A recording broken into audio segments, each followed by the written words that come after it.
There is a particular kind of person who moves through the world carrying something they cannot name. They have tried every label: introvert, highly sensitive person, empath. Each one fits partially the way a shoe fits when it is almost the right size, close enough to walk in, but wrong enough to leave you limping. They feel too much, process too deeply, and see through people in ways that should be reassuring, but mostly just feel isolating. They have been told they are too sensitive. They have been told they need thicker skin. They have spent years wondering if the problem is them, if there is some fundamental design flaw in the way they experience the world that everyone else seems to navigate so effortlessly. What they have never been told is that there might not be a flaw at all, that what reads as dysfunction from the outside might be a different kind of architecture entirely, one that processes reality at a resolution most people simply do not have access to. The concept of the super empath has been circulating in psychology-adjacent spaces for several years now. Like most ideas that spread quickly, it has accumulated a lot of noise around it.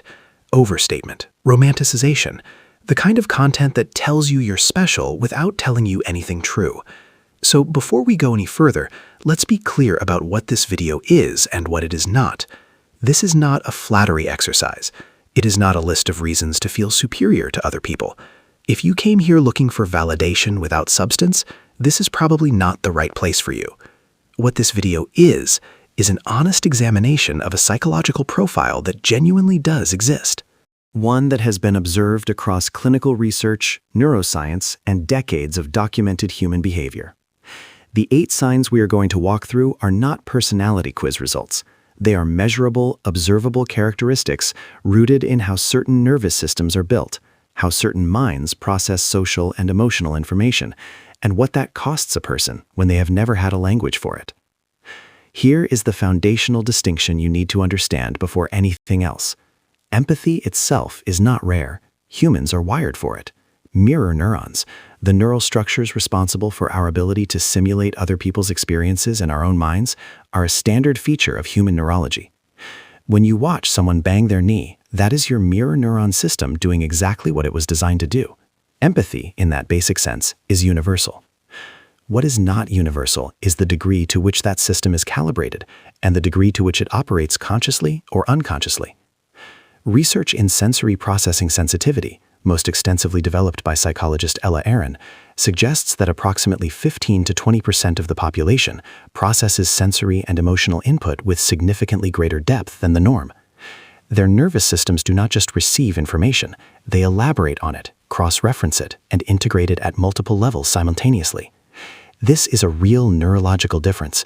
It has measurable correlates. It is not a metaphor. Within that 15 to 20%, there appears to be a smaller subset, the group we are calling super empaths, whose processing goes even further. Not just deeper feeling, but structural perception. Not just emotional resonance, but the ability to read the underlying architecture of another person's psychology. Not just sensitivity, but what can only be described as high-resolution social cognition, operating largely beneath conscious awareness. These people do not choose to perceive what they perceive. They cannot turn it off by deciding to. And because most of them grew up without any framework to explain what they were experiencing, the majority of them arrived at a toll with one conclusion firmly in place: something is wrong with me. The 8 signs we're going to cover are the evidence against that conclusion. Not because they paint a picture of a perfect person. They absolutely do not.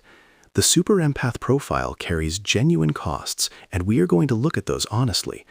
But they do paint a picture of a coherent psychological type, one whose difficulties are not random, one whose characteristics are not contradictions, one whose experience, when finally mapped accurately, makes complete sense. Let's begin with the first sign, because it is the one that tends to cause the most confusion and the most pain, and also the one that is most frequently misunderstood, even by the people who have it. The first sign is what researchers in the field of sensory processing have come to call emotional contagion at a structural level. Most people experience emotional contagion in its basic form. You walk into a room where someone is anxious and you feel a low level of unease you cannot quite explain. That is normal. That is the social nervous system doing its job. scanning the environment for threat signals and registering them as a vague shift in mood. For the super empath, this process does not stay vague, it goes specific. They do not just pick up that someone is anxious, they begin to absorb the particular texture of that anxiety, the specific thought patterns that accompany it, the physical tension distribution in their own body that mirrors the other person's, the underlying belief structure that is generating the emotion in the first place. They do not empathize with someone's anxiety so much as they temporarily run it, as though their nervous system has opened the file from another person's operating step and begun executing it. This is not imagination.